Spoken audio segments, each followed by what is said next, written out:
They have got so many different cuisines here, from Thai to Hawaiian to Indian to Vietnamese.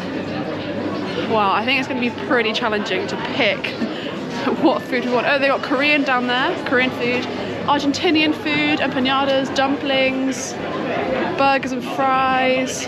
Wow, this is definitely, if you're a big foodie, this is definitely a place to come here in Oslo. Okay, I've made a decision. I'm gonna go with the salmon poke bowl. Hi, could I please get the classic salmon poke bowl? Yeah, thanks so much.